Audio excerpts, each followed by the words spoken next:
انصار کو حضرت علی سے ایک بہت بڑی نسبت حاصل ہے، اور وہ نسبت یہ تھی کہ جس طرح رسول اللہ صلی اللہ علیہ وسلم نے حضرت علی کے بارے میں یہ فرمایا کہ علی تم سے محبت کوئی نہیں کرے گا سوائے مومن کے، اور تم سے بغض کوئی نہیں رکھے گا سوائے منافق کے، اور حضرت علی سے محبت کو ایمان کا ٹیسٹ قرار دیا، اسی طرح یہی ٹیسٹ جو تھا اجتماعی طور پہ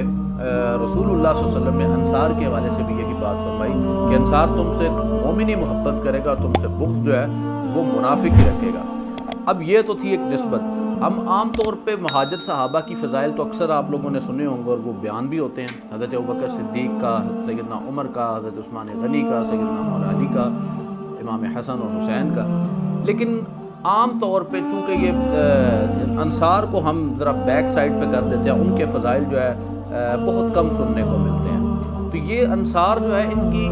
دین کے لیے کیا کنٹریبیوشن تھی؟ دیکھیں یہ وہ انصار تھے کہ جب رسول اللہ صلی اللہ علیہ وسلم کو قریش والوں نے، ان کے اپنے قبیلے والوں نے، شہر والوں نے ریجیکٹ کر دیا، اور سوائے گنتی کے چند مسلمان اس وقت 100-150 مسلمان ایمان آپ صلی اللہ علیہ وسلم پہ لائے، اس وقت جو تھے انصار 12ویں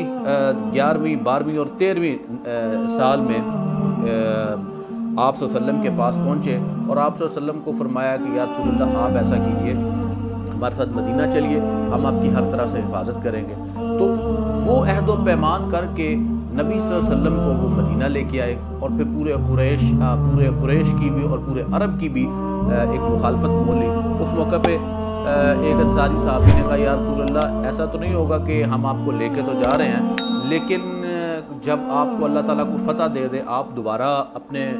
شہر میں واپس آ جائیں۔ تو آپ صلی اللہ علیہ وسلم نے فرمایا نہیں، اب میرا جینا مرنا جو ہے وہ انصار کے ساتھ ہی ہے۔ اور اس موقع پہ حضرت اسد بن زرارہ جو تھے انہوں نے بھی انصار کو کہا کہ دیکھو ایک دفعہ دوبارہ عہد و پیمان کرنے سے پہلے اچھی طرح سوچ لو، کیونکہ پورا عرب جو ہے وہ تمہارا مخالف ہو جائے گا۔ اگر ابھی وہ عہد نبھا سکتے ہو تو ٹھیک ہے، نہیں نبھا سکتے تو ابھی اللہ کے نبی صلی اللہ علیہ وسلم کو جواب دے دو، ابھی تو ہم بری ہو جائیں گے۔ اور اسی بات کو آپ دیکھیں کہ بعد میں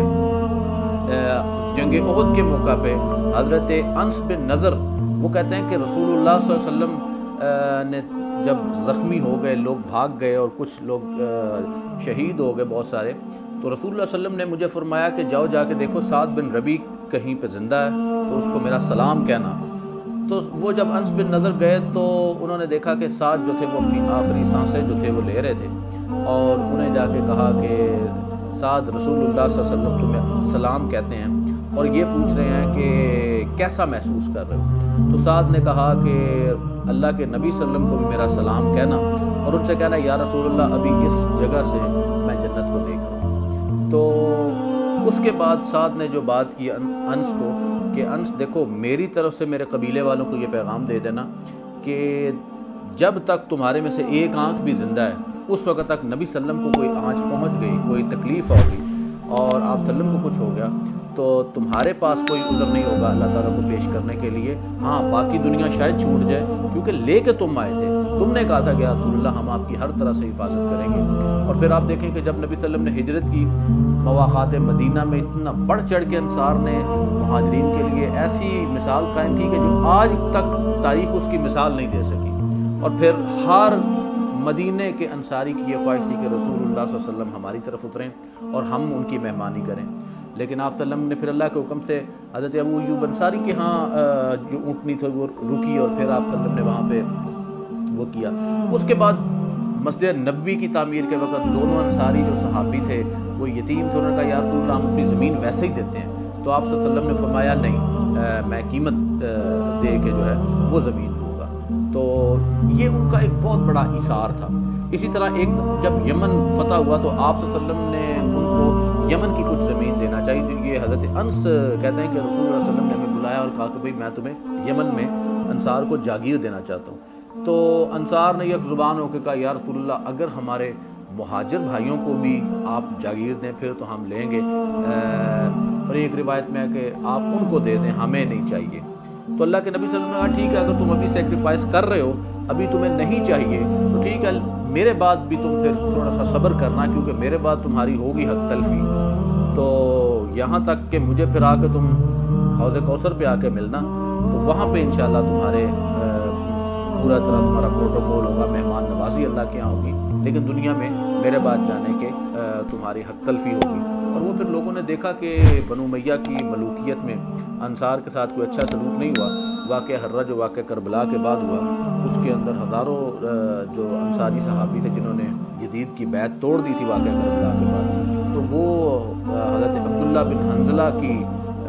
قیادت میں وہ لوگ شہید ہوئے۔ تو بڑا ظلم ہوا، اور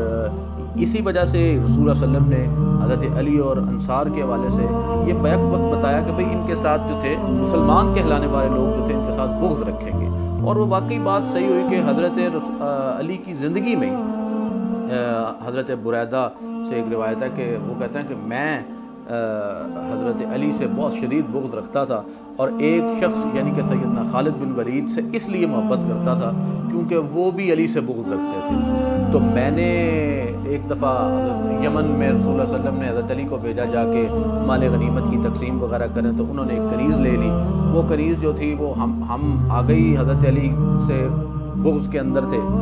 تو حضرت خالد بن ولید نے ایک لیٹر لکھا کہ جاؤ یہ رسول اللہ صلی اللہ علیہ وسلم کو دو، اور مجھے بھی ساتھ کہا کہ تم میرے لیٹر کی خط کی تصدیق کرنا۔ تو ہم جب نبی صلی اللہ علیہ وسلم کے پاس پہنچے تو وہ جو قاصد تھا وہ خط پڑھتا جاتا تھا اور کہتا تھا، میں یہ کہتا جاتا تھا ساتھ ساتھ کہ ہاں جی یا رسول اللہ یہ قاصد جو ہے بالکل ٹھیک کر رہا ہے، علی نے غلط کیا، علی نے غلط کیا۔ تو نبی صلی اللہ علیہ وسلم کا چہرہ جو تھا وہ متغیر ہو گیا۔ انہوں نے کہا بریدہ تم کیا علی سے بغض رکھتے ہو؟ تو اب کوئی اور ہوتا تو شاید وہ چھپا جاتا۔ انہوں نے کہا یا رسول اللہ ہاں جی میں رکھتا ہوں۔ تو اللہ کے نبی صلی اللہ علیہ وسلم نے نہیں ایسا مت کرو، اگر علی سے محبت کر سکتے ہو تو اس سے محبت کو زیادہ کرو، کیونکہ علی جو ہے جس کا میں دوست ہوں، جس کا میں مولا ہوں، علی بھی اس کا دوست ہونا چاہیے۔ تو یہ پھر حضرت بریدہ 180 ڈگری چینج ہونے کہا کہ پھر اللہ کی قسم جتنی شدید محبت میرے دل میں علی کی تھی اس سے زیادہ کسی کی نہیں تھی۔ تو بہرحال یہ احادیث اور یہ چیزیں جو تھی یہ بعد میں بھی امت کے لیے رہنمائی تھی کہ کس طرح سے۔ اور پھر آخری بات کہ جس وقت غزوہ حنین اور طائف جو ہوا، اس کے اندر جب غزوہ طائف کے بعد جو مال غنیمت کی تقسیم ہونی تھی اس کے اندر ابو سفیان کو رسول اللہ صلی اللہ علیہ وسلم نے مال غنیمت میں سے دیا، اور حکیم بن حزام کو دیا، اور قریش کے جو سردار تھے ان کو بھی دیا۔ اچھا اب یہ بات جو تھی اور انصار کو محروم رکھا اس چیز سے، تو انصار میں ایک فطری بات ہے، ایک ریزنٹمنٹ، ایک آزردگی وہ پیدا ہونی ایک فطری بات تھی۔ تو انہوں نے نبی صلی اللہ علیہ وسلم تک بات پہنچی کہ انصار جو ہے یہ باتیں کر رہے ہیں۔ آپ نے انصار کو اکٹھا کیا اور آپ نے فرمایا کہ انصار تم مجھے پتہ چلا ہے کہ یہ بات ہوئی ہے، تو تم لوگوں کو کیا ہو گیا ہے کہ تم لوگ میں ہٹکے ہوئے تھے، میری وجہ سے اللہ تعالیٰ نے تمہیں ہدایت کی روشنی دی، تم لوگ آپس میں دشمن تھے اوس اور خزرج، میری وجہ سے اللہ تعالیٰ نے تم لوگوں کو بھائی بھائی بنا دیا، اور بھی اللہ کے نبی صلی اللہ علیہ وسلم نے اس طرح احسانات جو تھے وہ گنائے۔ تو یہ باتیں سن کے انصار چپ کر گئے۔ تو رسول اللہ صلی اللہ علیہ وسلم کو انصار سے اتنی محبت تھی، آپ صلی اللہ علیہ وسلم نے فرمایا انصار مجھے جواب کیوں نہیں دیتے؟ تو انصار نے کہا یا رسول اللہ ہم آپ کو کیا جواب دیں، آپ کی ساری باتیں ٹھیک ہیں۔ تو آپ نے فرمایا نہیں، تم مجھے یہ جواب دو کہ اے اللہ کے نبی، جس وقت آپ کی قوم نے آپ کو جھٹلایا ہم نے آپ کا ساتھ دیا، جس وقت آپ کی قوم نے آپ کے ساتھ جنگ کی، پورے عرب میں جنگ کی، ہم نے آپ کا دفاع کیا، اور جس وقت ہر بندے نے آپ کی تکذیب کی، آپ کی قوم نے آپ کی تکذیب، ہم نے آپ کی تصدیق کی۔ تو یہ جواب رسول اللہ صلی اللہ علیہ وسلم کی طرف سے تھا۔ تو پھر آخر میں نبی صلی اللہ علیہ وسلم نے فرمایا کہ انصار کیا تم اس بات پہ راضی نہیں کہ لوگ جو ہیں وہ مال و غنیمت لے جائیں اپنے گھروں میں اور تم رسول اللہ کو لے جاؤ؟ یہ بات کہنی تھی کہ انصار کی آنکھوں سے زاروں قطار آنسو رواں ہو گئے، وہ رونے لگ گئے۔ انہوں نے کہا یا رسول اللہ اس سے بڑھ کر سودا اور کیا ہو سکتا ہے، اور واقعی اس سے بڑھ کر اور کیا چیز ہوگی کہ ابو سفیان یا مکہ کے سردار جو ہیں وہ اونٹ اور سونا چاندی لے جائیں اور انصار جو ہیں وہ رسول اللہ کو گھر لے جائیں، اس سے بڑھ کر تو کوئی سعادت نہیں ہے۔ تو بہرحال اس امت نے وہ حق ادا نہیں کیا، نہ حضرت علی کا وہ حق ادا کیا، نہ انصار کا حق ادا کیا۔ اللہ تعالیٰ ہمیں دونوں سے محبت رکھنے کی توفیق عطا فرمائے تاکہ ہماری آخرت جو ہے، کیونکہ ہمارا ایمان اس کے اوپر بیس کرتا ہے، تو اللہ کرے کہ اللہ تعالیٰ ہمیں ان دونوں سے محبت پہ ہمارا خاتمہ جو